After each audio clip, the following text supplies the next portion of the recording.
You're listening to Finding Your Genius Zone with Dirk Nevelle. With the help of successful individuals across industries, Dirk breaks down the unknown parts of every vocation while highlighting the importance of finding a career where you can leverage your natural skills, passions, and interests. Now here's your host, Dirk Nevelle. Hey everyone, this is Dirk Nevelle. Welcome to my podcast. On with me is a friend of mine, Dan Staggs. Dan, welcome. Hey Dirk, thanks for having me on. I'm actually super pumped. I've been watching your podcast, and I'm actually most excited just for an opportunity to catch up with you because it's been too long. Yeah, I'm excited. And it's Saturday, and so I really appreciate you taking the time. Yeah, of course.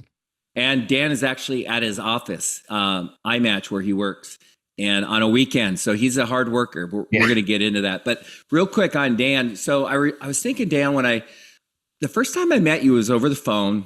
Didn't meet you, you called me, and I remember, I think you were buying a place at Crescent. You knew who I was. You knew I was a lender. And I think you were calling me about some mortgage advice. Is that right? Yeah, that goes back a long ways. Nice memory there. I'd forgotten that. So we just hung out at the Sand Trap, and that's how we got to know each other. No, we knew each other. And then, but here's the thing. You were friends with... What's that? I think you were friends with guys like Darren Alger and other people that I knew like in high school, right? And that's some of the connection there. It's a small world, certainly. Yeah. But what I really remember is we used to have a lot of fun at Crescent, our families. We'd go out, have a couple cocktails, and sometimes it would take a while to, wake up and feel good. But you were always the guy getting up early, working out and, early. And I was always super impressed. I mean, you look like, you look fantastic, but I was always impressed with your ethic, your work ethic, as far as your health, which we're going to get into. But Dan, we're going to start with, Dan is in the world of recruiting, and he has been with, I think you spent a little time with Nokia. You're currently with your company, iMatch, and I think you were with someone for about 5 years out of college. Is that right? Yeah, I started with, one of the world's largest staffing firms, Aerotech. It's part of the Legis Group. So then it kind of fell into your own thing. But tell us a little bit about kind of what you do now, your company, what your role is, and then we'll kind of take it from there. Sure. Now I work at iMatch. We are a Seattle-based staffing firm. We used to call it a boutique staffing firm. We now have an office in Phoenix and are growing and doing pretty well. But I work with all my closest friends. Pretty awesome deal. I started a company with 2 guys that were best men in my wedding, and 4 of my fraternity brothers that I've known for 30 years that I work with every day, and just an amazing group of people. So that's the coolest part about my job by far. But we do technology staffing, recruiting, like hiring engineers and IT people for other companies that come to us because they need either assistance hiring them full-time because they can't, the resources or can't find the right people, or they want to hire more on a project or contract basis, and we supplement that. Okay. We also do accounting, finance skill sets, and then we have an executive search firm called Motley Group that myself and my other 2 partners kind of do those retained searches. Okay, so I was going to ask you, I think you just answered it. I know some companies do like part-time help staff, and then some people hire for full-time positions. You do both? Yeah, we'll call them temps or contractors. It's not necessarily part-time. Sometimes it is, but usually like 40 hours a week, regular 7. They just don't want to hire them full-time, benefits and all the other things that come with that. They'll come to agencies and ask us to support that. And that's very standard today. When I started in the industry, it was kind of a unique industry. I didn't know a lot of people or companies out doing that, but it's pretty commonplace, especially today. The market's pretty tight. A lot of companies have gone through layoffs and they don't want to hire full-time people, but they still got projects that need to be done. There's technical debt, things that software needs to be built, et cetera. So they'll hire contractors to come in and manage that for a set 6, 9, 12, 18-month, whatever period. So are there 3 owners or 3 partners in the iMatch? 3 partners, yeah. We started the company in 2000. We're still running 24 years later, and it's been a great little lifestyle. What is your role? What does Dan do for the company? I run our technology side, the technology staffing arm, and kind of manage the sales team. and we have a recruiting manager manage all the recruiters. So my day-to-day is go out and build relationships at a higher level and hand them off to the team from a business development standpoint. I'm less involved in the day-to-day operational piece from that perspective, and kind of manage the team. So a lot of one-on-one meetings with the sales teams and recruiting managers and other internal people to kind of keep people moving in the right direction. And mostly it's solving problems, strategy, relationships. Hey, I'm running into this. How would you handle it? This client needs this. Can you help me jump on this meeting? Or can we go meet with this person and handle that? So I really enjoy that today. I'm kind of less in the weeds, but I get to do the high level problem solving and use my strategy and the knowledge from the many years and the experience, and then help drive the team and see them improve and grow. Okay, so I'm going to kind of get deeper in that because I'm not totally following you, but you're explaining it well. I just don't know your industry. So on the biz dev side, you said you're out there and then you're bringing people to the set. Like, what does that mean? Are you going out there and finding candidates and then there's two sides to our business. So you've got to find the companies that need help. So say you've got Microsoft, they need to hire a contractor. So someone needs to go build that relationship with them and suggest to them that they use iMatch versus they've got lots of choices, other recruiting services, other agencies that they can fill those roles for them. So it's usually comes down to relationships. Who do they like? Who do they trust? That's usually who they buy from. So at a higher level, those relationships, bring in the business, meaning, hey, Dan, I need a software engineer. I need them to build, an API, C#, .NET, whatever they might jump into.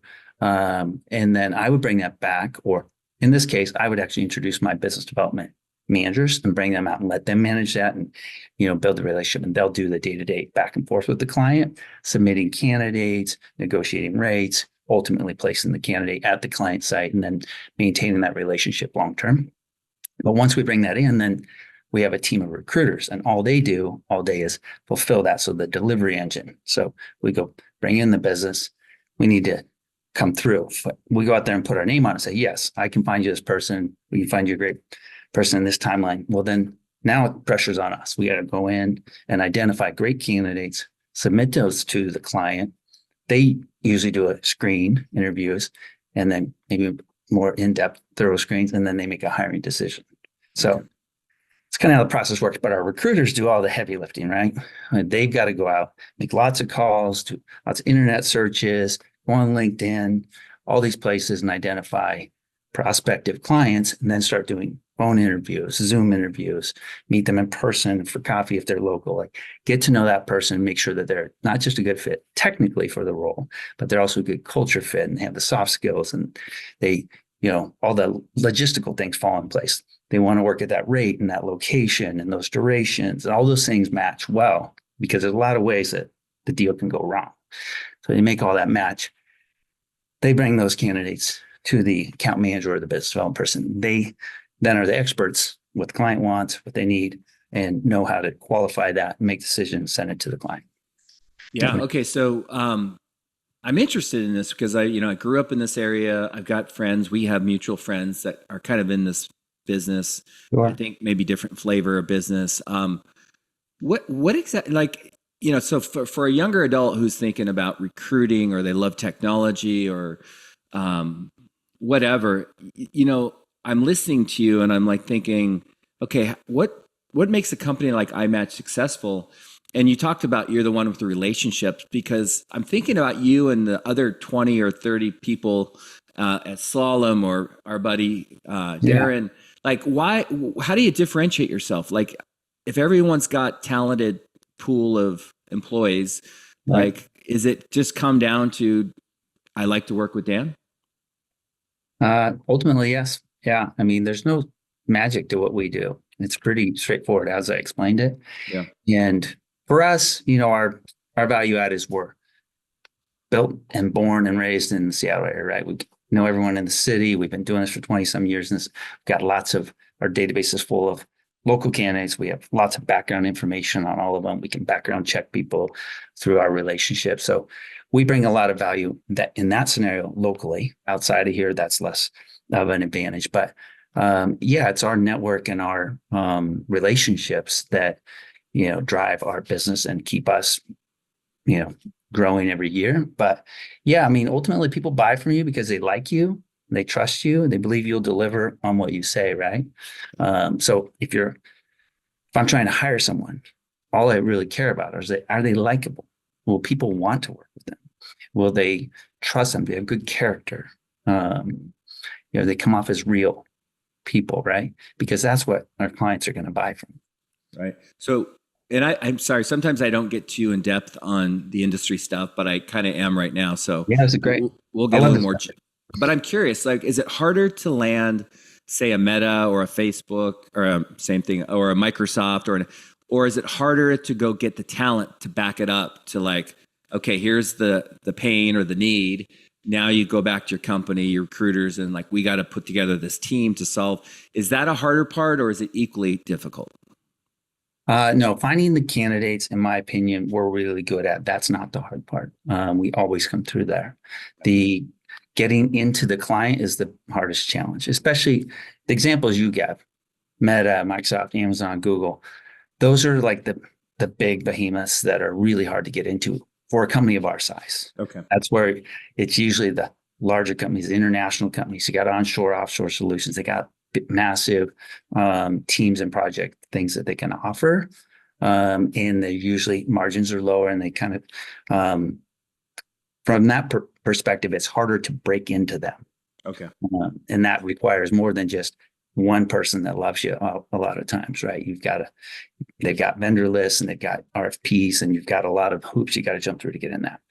But from like a smaller company or mid-sized company, then it's really about having the right champion in there, building relationships with the right people that they have a need and they know you and they trust you, and oftentimes they've worked with you somewhere else, so they know you deliver every time. And so it's not just like, hey, give me a shot. But that works too. But then they'll go help champion, because then you've got to get a MSA in place, some sort of agreement to work between the two companies, right? So you got legal, and you got HR, and you got vendor lists, and you got to justify why are you adding this new company or vendor. So that's where the relationships come through. Okay. But yeah, providing once they give you the shot, and I started in this industry, he's just like 22, 23 years old, and I'm out running around. I started Aerotech, awesome company, great training, you got the suit and tie and the white shirt and the 4-door American car. And I'm just knocking on doors all day long and calling everyone and anyone that'll meet with me. And all I'm saying is, because I don't have any credibility, I haven't been doing this very long, right? Yep. And I look super young, unlike today. Still do. Yeah, exactly, right? You still do. You look great. Thanks, I appreciate that. Yeah. But all you're asking for then is, hey, can you give me a shot? No one will work harder for you. And if you truly believe that, and they know that you're gonna come through for them, if they give you a shot, they will. And you say, hey, it doesn't work out, you can fire me. I'll fire myself. But give me one opportunity. Give me your hardest deal. Let me go grind on it. And if I don't come through for you, we can let me go. But in that scenario, it's great, because give you that shot. And I remember I'd work till 8, 9, 10 o'clock at night. My recruiters go, I keep working, find that candidate, because my name's on that now, right? Now it's about, will I come through? And then if you do, you've got a client. And then you grab some lunch, and then you grab some drinks. Now you got a client for life, right? It's all about that relationship. Okay. So are you only focused on like companies in the technology world that need solutions, or would you go work with a retail, or I guess they use tech? I'm just verticals. Like, are there only the Googles and the Metas and the Amazons, or any of all of the above? No, those guys are actually more challenging. In fact, in this market today in Seattle, the tech market's been hammered over the last couple of years. Last 18 months especially is really down. The majority of our business and placements are not coming from traditional technology companies. Okay. That was more so in the past. Our business now is like you said, it's retail, it's banks, insurance. We've got a garbage, environmental services company that we do tons of business with. Like it's other sectors, but they all have teams. They have IT teams. They've got software that drives their business. They got help desk, the guy that comes and helps you fix your computer. All those are in every industry. So No, you can Okay. find it in any company has a need.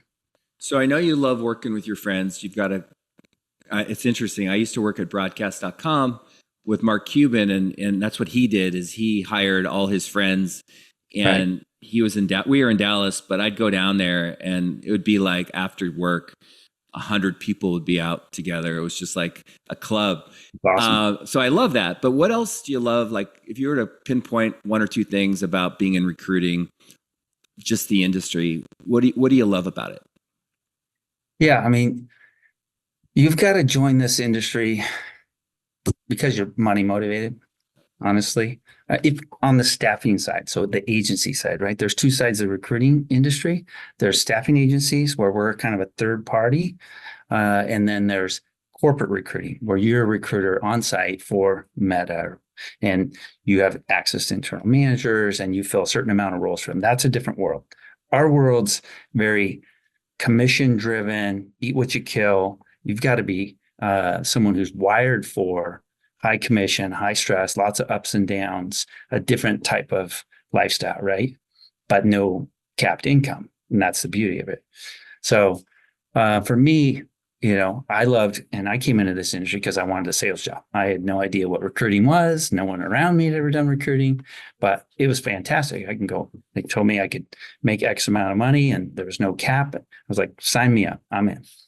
Turned out, I ended up in the recruiting industry. You got to start off as a recruiter and you got to learn the industry from the ground up. And then you move into sales and you go out and meet the clients and bring the business in. Then you can move into management and leadership. And like, there's a path that you can follow from that, which is great. But yeah, for me, I like that it's kind of, you can come in and build your own career. You can make whatever you want of this industry. And, as you can see, it went from like through that progression and end up starting our own company and all that, which is an opportunity that you could take. Or if you're in, others come into this industry and they're not maybe wired quite that strong. They think they are. You don't know until you get in there and get going. A lot of people filter out, but majority of people come in like the recruiting aspect. They come into it a lot of times because they want to help people. And that is an amazing side product of what we do. It's actually very fulfilling. You fill a role, someone's very thankful. You've got them, you know how stressful it is, like finding a career and finding the right job. And, so when you help someone find a job, it's a very rewarding experience. You're also helping a client, usually a hiring manager that you're close with that needs to fill that role. And it impacts their deliverables and their career track. Are they going to get promoted? Are they going to hit their bonuses? So you're really, both sides are super thankful, and then you're making money in between. So it's really a win-win-win situation. It's fantastic. But a lot of people come into this industry thinking, I want to help people and I want to be a part of that, which is great, but it's not enough. Don't become a recruiter. This isn't social work. We work for our clients. They pay the bills. They pay the fees. So while we help people and that's a byproduct, you got to come in because you want to learn a lot. You want to grow. You want to make a lot of money. You want to be challenged. You got to know that you're thick-skinned and you can handle ups and downs and it'll all play out fine. But those are some of the things that I love about it. The impact you can have, the upside that you can make. The every day is different. There's no typical day in staffing, right? You come in with okay, here's my plan. I'm going to call these people. I'm going to go on these meetings. And then something goes sideways every day, right? There's a fire drill you got to put out. You got a client that calls in, needs this right away, or that just changed. And everything's always in flux. If you're someone who wants predictability and consistency, this probably is a great job because we deal in people. People are unpredictable.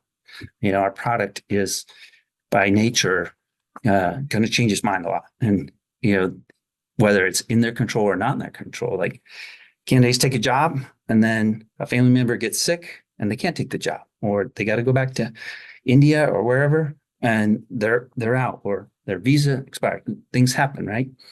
Companies hire someone and then they lose budget or they get acquired and they chop a group and they got to pull the role. I mean, you can do all the work and find the right person and spend a lot of time being real excited about getting that commission, and then it can go away.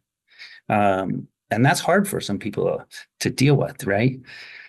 But if you're wired right in this industry, you always have the funnel and you always got the next deal and you're focused on that. And you can't let any one deal mean that much to you. and you like, no problem, I can bounce back for that. I put a smile on, make the next dial. But if you're not that person, you start making that next call, you don't have the smile on, you're going to not be too successful kind of down the path, right? Yeah, interesting. I was just thinking about, let's say you have a pool of talent that you kind of go to, and maybe that's not the way it is, but I'm assuming you have a group of people that you've worked with. So you land a deal, there's a need, and you have a group of people that you have experience with that you know are good.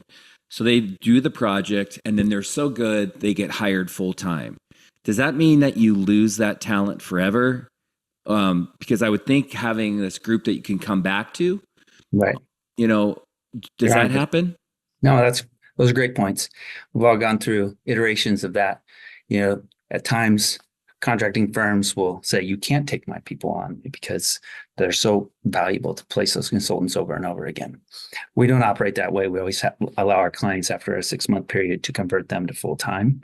Does that last forever? No one stays anywhere forever. Not in this industry, not anymore. So sure, they might convert to full time, but you'll find 2 or 3 years later, they're going to be looking for their next career and they're going to call you up. And I've placed the same people 7 different times in the last 20 years, because for whatever reason, people aren't as loyal as they used to be. Our parents grew up, right? They don't stay in their companies 30 years.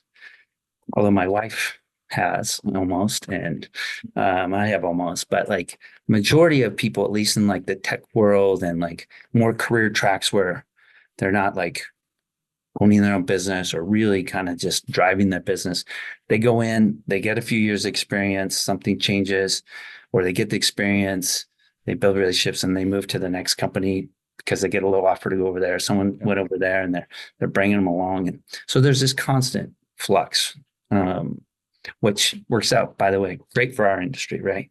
Yep. The more the musical chairs are happening, the more we're involved in making fees along the way. No, I understand the lack of loyalty. It's common in my world. There's always another lender with a better deal, it seems like sometimes. But so we're going to move on a little bit and get into some other things. But before we exit recruiting and staffing, let's just say there's someone watching right now and they're eager to get into sales and this sounds appealing.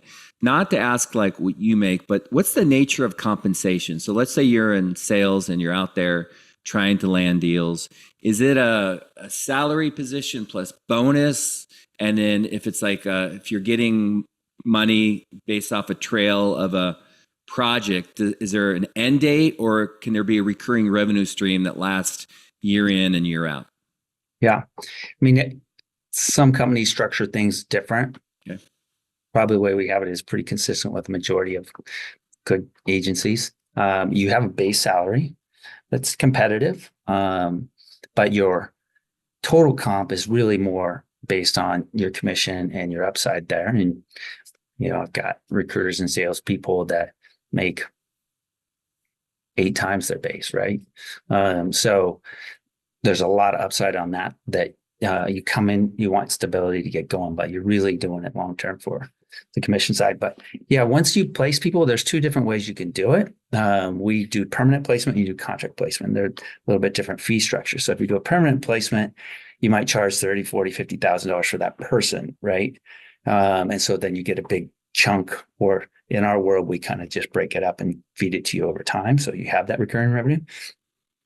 Or you place a contractor and they're basically an hourly employee out there, and every hour they bill, we bill a margin over what we pay them. We call that spread in our world, or GM in some companies, but that difference is what you're paid commission on, right? So you build that up. So you've got 10 people out billing. Now you've got 10,000 in spread or margin, say, and then you're getting a commission percentage of that. Okay. So 1 will fall off, 2 will fall off, a couple will go on. Now maybe you're at 13, 14, 15, maybe drop down to 8 over time. Point is, you're pretty consistent on your compensation. Now your checks are consistent. They'll ebb and flow a little, but it's not like you get a big check and then you don't eat for 2 months, and then you get a check and you don't eat for. So you can kind of build a recurring income and buy a house, have a mortgage, count on some money, income coming in, some of those stresses that go away. Okay, cool. So let's go backwards a little bit. Was it Elma High School? Yeah. Yeah. Elma, ELMA, Elma all the way. And I was in Elma last summer, which is another story we'll get Wow. into. That's Another, surprising. yeah, I was there for a weekend. But anyways, I thought of you when I was there because I'm like, I think this is where Dan's from. So when you were like, you were Elma and then UW, right? Yeah. And you were Teak? I was a SIGEP. Oh, Sega. Okay, that's right, with Alexi. My Yeah. bad. No worries. Yeah. So like, were you just always in the mindset of you? Hey, I know you're a very social guy, very likable. Were you just thinking, hey, listen, I'm going to be in sales. I don't, whether it's real estate or staffing. Was that kind of your mindset back then? Yes. Kind of an odd thing. I grew up in small towns even before Elma. But when I was young, I had jobs starting from like 9 years old, and I could make money. I bought my first go-kart at 9 years old from money that I crashed it 4 days later. That's a different story. So we learned along the way. But I always did random little jobs. I picked little wild blackberries, and I got cascara bark that we turn in. Like I did all these little things, cut mushrooms. Like, so I would make all this money, cut firewood all the way through. And then like my brother was he was on a scout team, Boy Scouts, Cub Scouts, and they sold pepperoni sticks and chocolate bars. And I was 2 years younger. I wasn't on the scout team, but I was like, I wanted on that action, right? Like, I think I was like 12 at the time or something. Anyway, I sold more than everyone in the scout troop by a lot and won an award. It was like this little baseball thing. You put your glove and your ball and everything on the wall. But I thought that was the coolest thing ever, right? I can go put in this effort and I get this thing. And so I always started like pursuing like, okay, how can I make more money? I didn't grow up with a lot of money. And so it was like a whole different world for me to like tap into. And then in high school, some friends of mine got this job with Southwestern Publishing Company. I don't know if you ever heard of them. They were at Western Washington University. Big company. People, they recruit college kids every year and they go out to anywhere in the nation and they sell educational books door to door. They're like big, almost like encyclopedias, study guides, learning guides. And you could earn a lot of money, but it was literally 80 plus hours a week, knocking on doors and trying to do these demonstrations of these, sell a superset or these three books. And it's a really great company, great training and experience. They send you out to Nashville for a week. You learn the script and you do it 30 demos a day. Every no is one step closer to a yes, and you just follow a system. But it's hard. I went with 4 buddies from Elma. 2 of them left about a month or 2 in. And the other 2 of us made it through and did really well.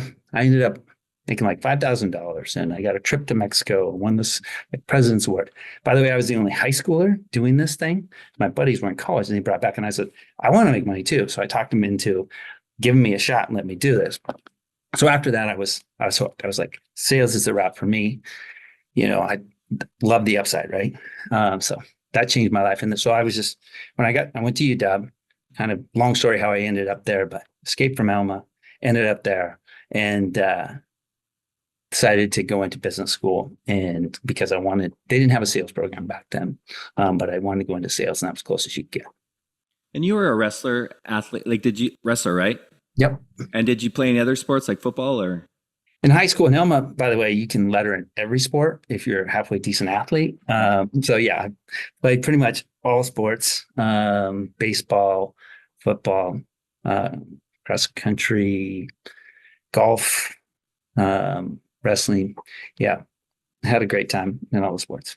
Yeah, I'm just kind of like I'm listening. I mean, you had the natural, like this is what I'm trying to get people to think about. Younger people is like the obvious, like you were naturally gravitating, you were motivated, you liked money, you liked people. I mean, you're willing to do it. And so it's no surprise. And obviously you're competitive with sports, and sales is a competitive industry. It feels like a really natural route for you. If you were obviously looking back, if you were to kind of, if someone's watching right now and they're like listening and they can kind of align with you but they're still struggling a little bit on not sure what they want to do. Do you have advice? Like, would you tell them just to get in the game or would you try to I know you've got kids that are going to be in this position someday. Right. Would you try to get them to step back a little bit and pay attention to kind of the obvious things that motivate them?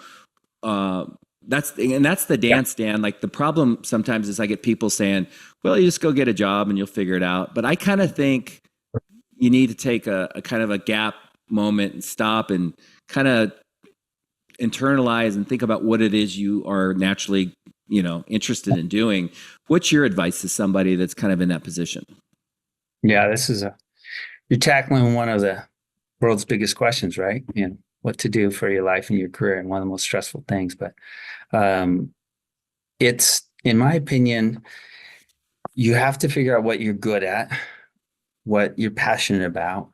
But most young people don't know that. I mean, that's the problem, right? Like, I was lucky enough to know, like, I'm wired for this. I want to go this route, but I didn't know what I really do within that, how that would play out.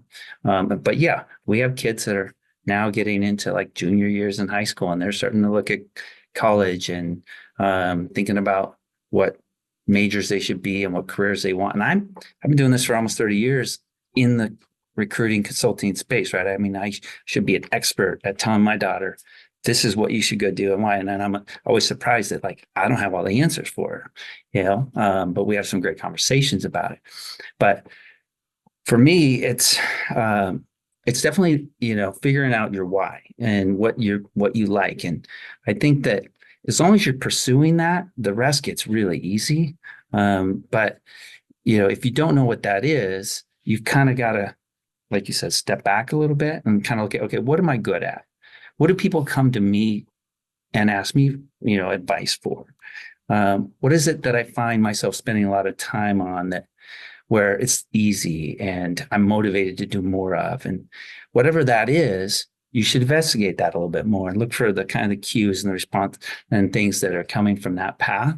But if you can't identify that, that's okay, honestly, because I think what I've realized is that, you can enter your career, you can do whatever, you can go to whatever college, you can get whatever degree, the major, and still turn out wildly successful.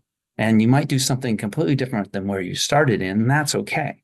So along the way, if you don't know, it doesn't matter. Like, don't be stressed about that. Just, like you said, get in the game.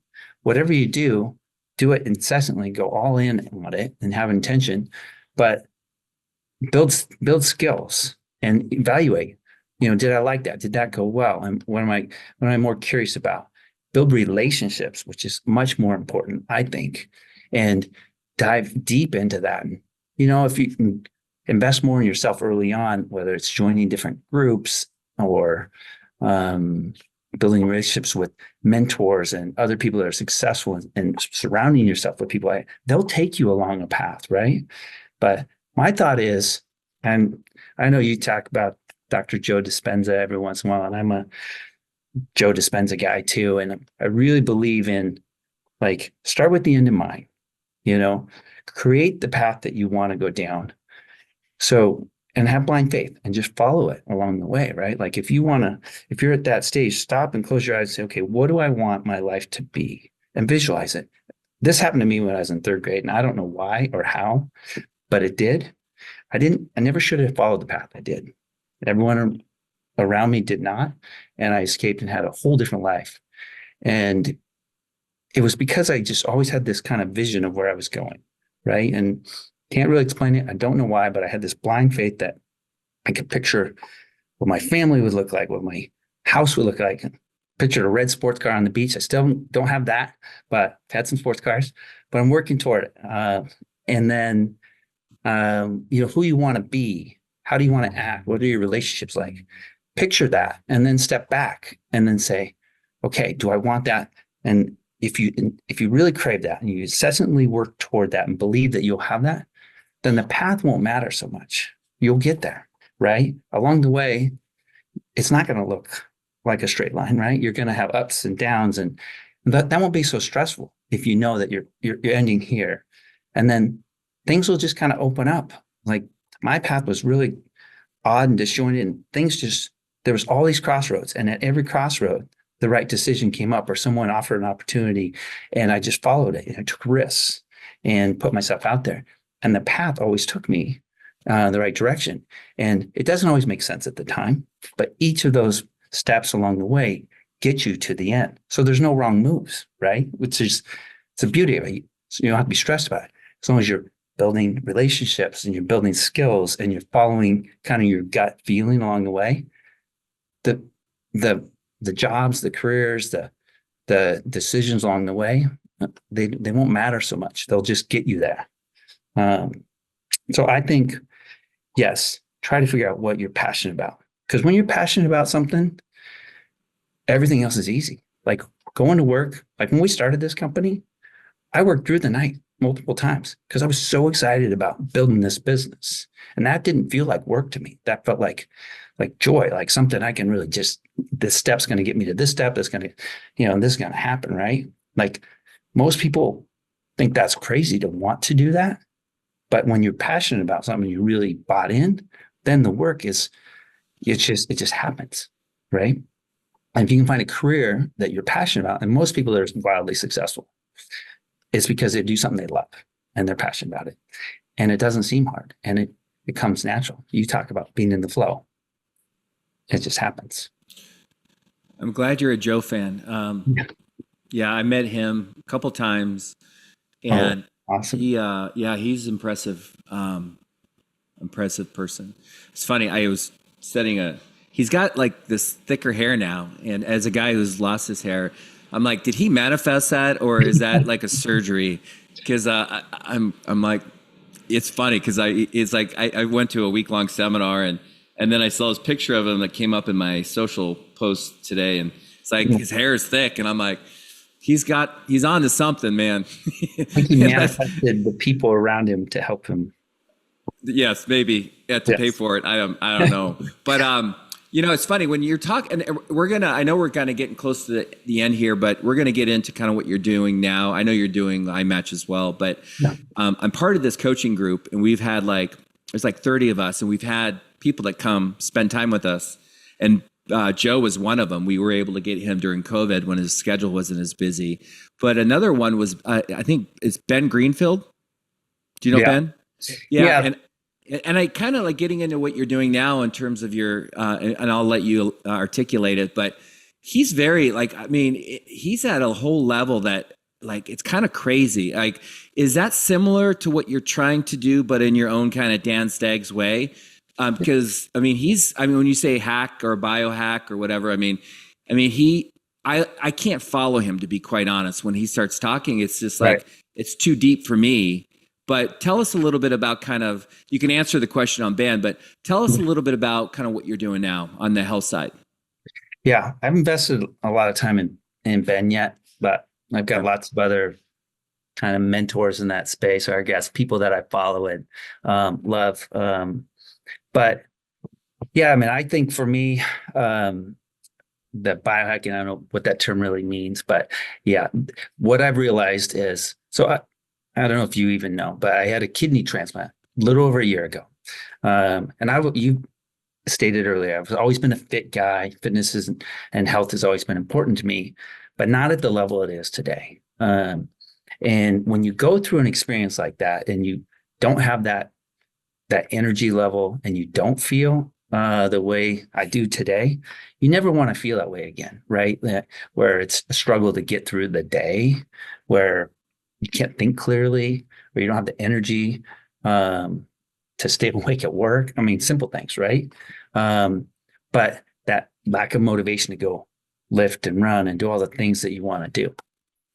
So I went through this, and I was fortunate. I have the most amazing, beautiful wife in the world, Sarah Staggs, and she donated a kidney to me. Just super amazing luck that it was even a match. And that happened about a year and 3 months ago, and about just a year exactly ago, I said, I'm going to go all in on this thing. I want to learn as much as I can about how I can optimize my health and my body and my mind so that I don't ever feel this way, but so that I can do things I've never done. And I've been surprised at the path. I didn't know it was going to lead me as far as it led. Initially, I read Wim Hof, his book, And he's all about cold exposure and breathing techniques and combining those and the physiological changes that can happen in your body. And they're real and they're fantastic. And I do them every day. And I think last week was my 1 year anniversary doing that. You've probably seen a video on that. But I basically started that was the gateway drug for me. I think, okay, I'm going to just do this cold plunge every day. And you can do a cold shower, you can do whatever. But once you do that, you're like, okay, I want more. Like, I feel amazing. I should eat better. I should maybe work out a little harder. Next thing you know, you're working on getting great sleep.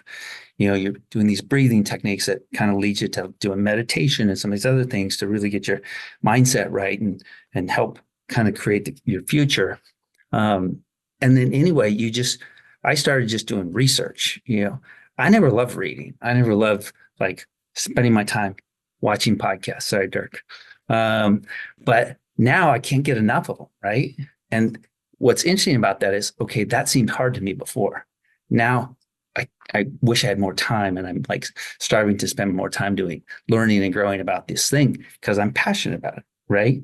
And it's just another example of, if you're doing what you love, that something that seemed super hard to me before now is super easy and like something I really want more of.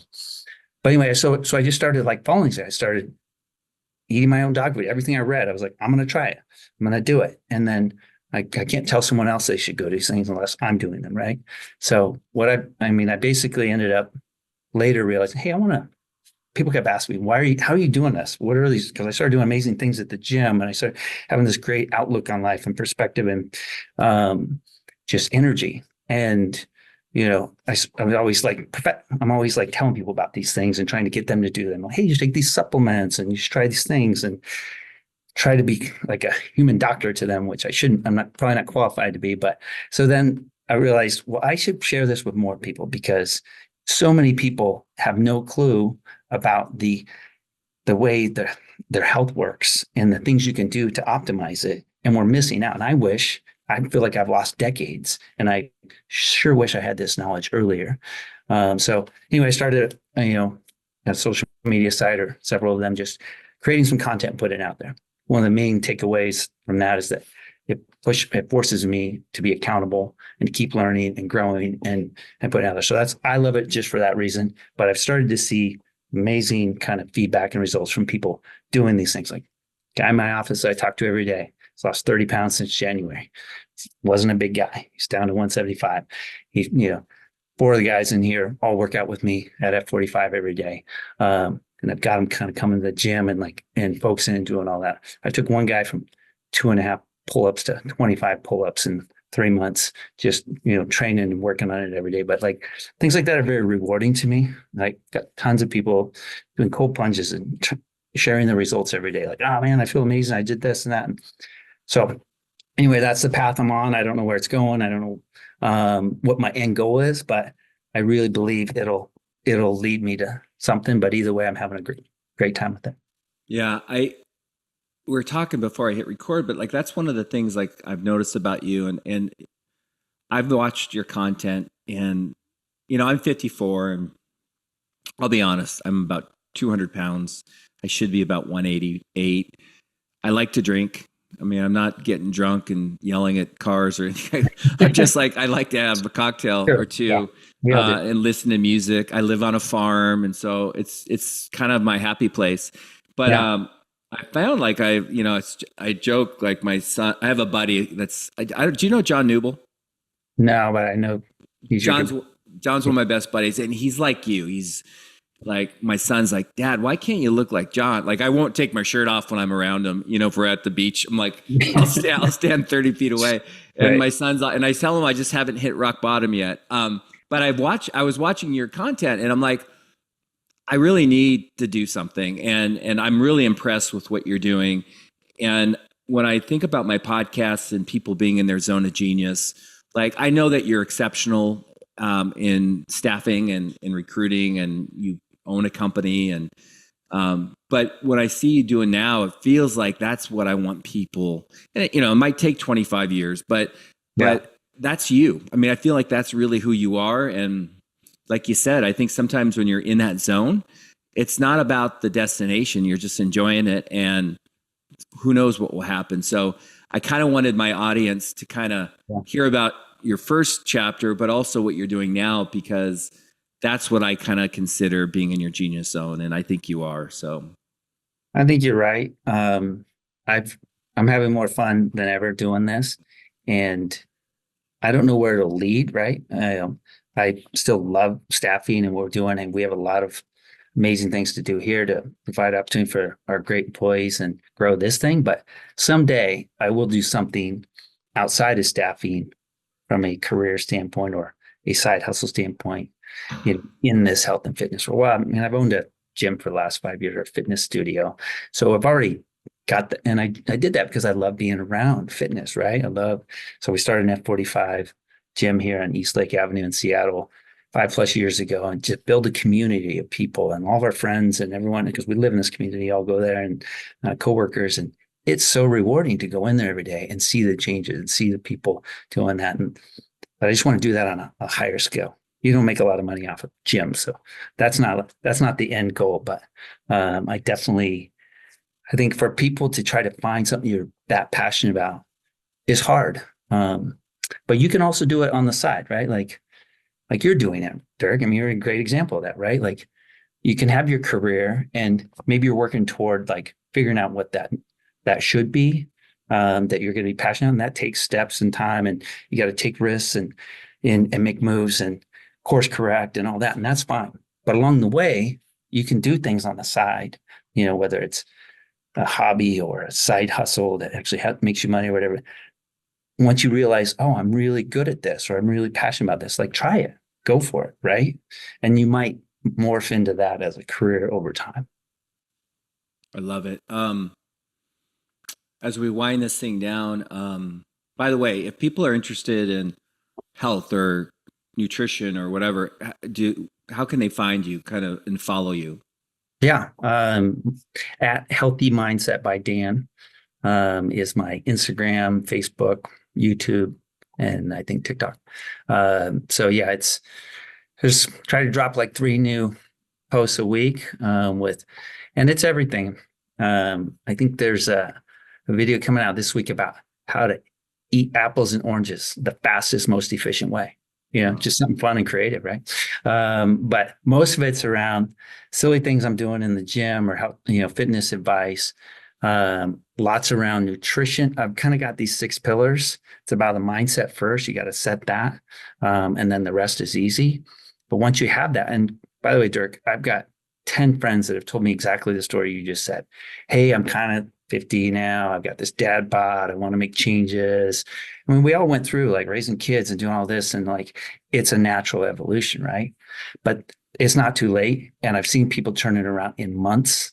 So if you can start some of these processes, like I said, it's kind of gateway, and you start cold plunging, you want to eat better, you want to work out more, you want to sleep better. But like the 6 pillars are really the mindset. And then it's fitness is most important, right? There's 2 indicators for longevity of life.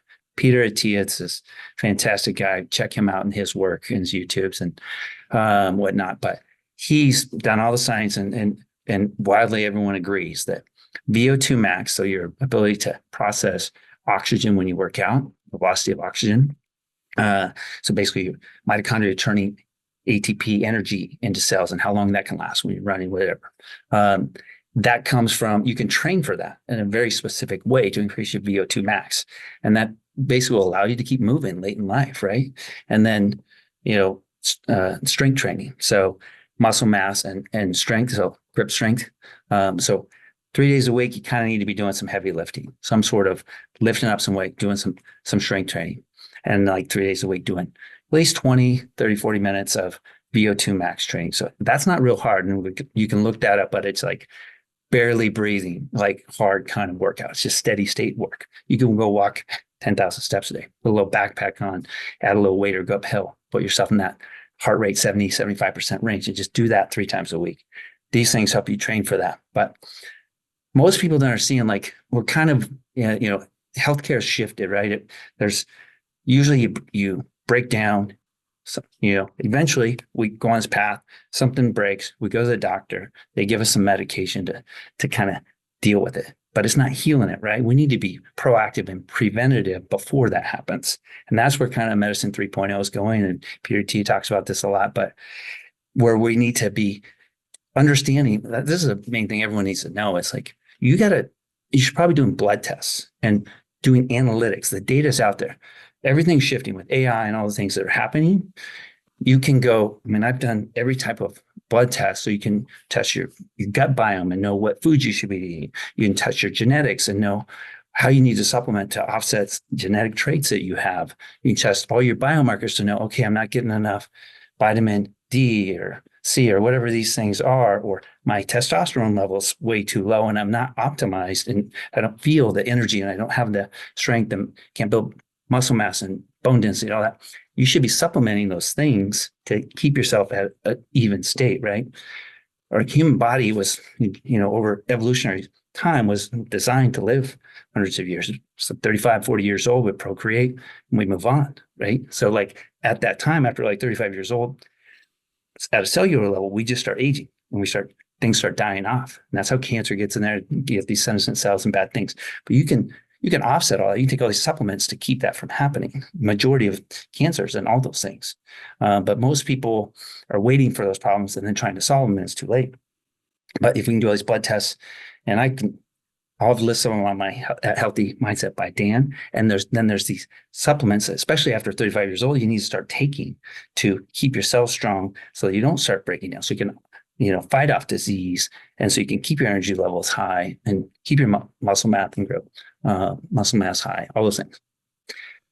It's a lot. I mean, I knew you're credible, but like, you sound like my wife. Like she was talking to me yesterday about this genetic test she wants me to take. And there's a lot, and I want to live long. I just don't, it's nothing against what you and my wife do, but, like sometimes I just want to be told, like, dude, take this, and I don't need to know why. Kind of like, I don't even know what's under the hood of my car. Like someone says, what kind of engine you have? I don't know. It's just, it drives well, but it's interesting how much you know on that. Well, the good news is, yeah, I can just send you a list. Yeah.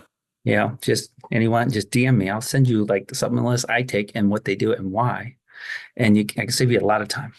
I love, who's really into this is Alexi, like really into this stuff. So I maybe you two should connect. Yeah. And talk. Is there, Dan, as we wind down, and by the way, thank you so much for your time. Is there anything I missed? Like, the end goal here is to help people make better decisions about careers. Yeah. I know you've got a daughter that's going to be in college here soon, and your son's getting into high school.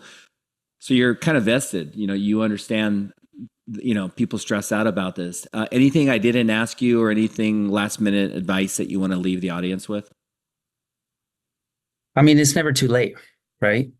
So if you're someone who's already in your career and you feel stuck, or, you feel like this is just what I do, it's not true. You can change it and can change your life quickly. My wife's father married a woman who's my age. And like 10 years ago, she was a teacher. She's 40. She decided to go back to med school. Now she's a doctor, helping people that have lots of trauma and other issues. And she's so much happier, right? And she was a great teacher, and that did bring it, but like this is what she should be doing, right?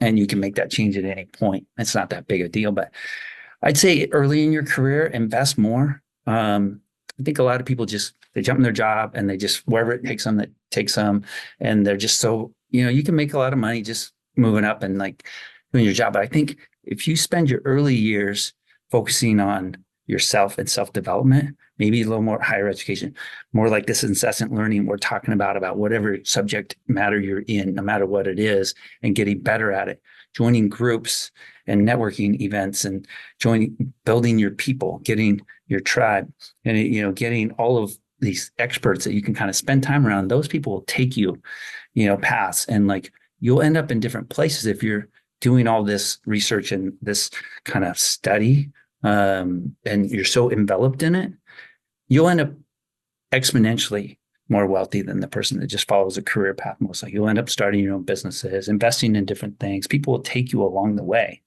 It won't be where you plan, but it'll take you with you. So I wish I would have done more of that early on. But if you're young, don't stress. honestly, none of this stuff really matters that much. Like, life's short. Have a great time. Like, we're all going to be gone at some point. So don't let any one thing really stress you out and bother you that much, because you'll look back in a few days or a few weeks or months and it won't matter anymore. So I've learned to just never let anything upset me. Be stress-free, just let everything and just deal with it, right? Like, okay, everything that happens is a learning opportunity, is a growth opportunity. It's leading you to the next thing. It's teaching you something. So don't be mad about it. I mean, just don't put so much pressure on yourself early on. The path will take you through it, but be intentional. Try to figure out what you love and what you're passionate about and what you're good at, and try to look for those indicators and follow them. But whatever major you choose, it'll be fine. Whatever school you choose, those are what leads you to where you end. I mean, every one of those decisions led me to meeting my wife and meeting my friends and starting this company and having this life. None of it was planned, so don't worry about it. And meeting me. I mean, and Dirk, moving out to Crescent Bar and hanging out with you, some of the best years of my life. And by the way, I don't have a dad bod. I didn't. I mean, you've always had big muscles, so we're good. I might have a dad bod. Hey, thank you, Dan. Appreciate it. I know you are away from your family on a weekend. And by the way, we don't have to get into this, but I think you should do a podcast. And if you ever want to talk about how I started it with there's a lot of moving parts to kind of get it off the ground, but you'd be great at that, just talking to people about these issues. But thanks for coming on. What's that? Need a really cool speaker setup like that. I don't have one of those. So like this? Yeah, if I can get that, then maybe. It makes me look legit, huh? Yeah. And the wood. Well, little did you know, we live in a barn. I don't know if you, so yeah. It's not as fancy as you think, but thank you. Well, Dirk, I just got to say, I'm super impressed that you've made this a career, side career choice. Yeah. And it's interesting to me because I've always been around, should be the expert in helping people find their careers and their jobs. And you seem to be adding much more valuable information in that subject than I ever have. And I think you're bringing a great service to people as they're trying to figure this out. So kudos to you. Really proud of you. Thanks for letting me be a part of it. All right. And there's a book, by the way, The Zone of Genius isn't me. It's Gay Hendricks wrote a book called The Big Leap. So if you haven't read that, it's really good about kind of getting clear on who you are and what you should do and your why. So thanks again, Danny. Yeah. We'll talk soon. All right.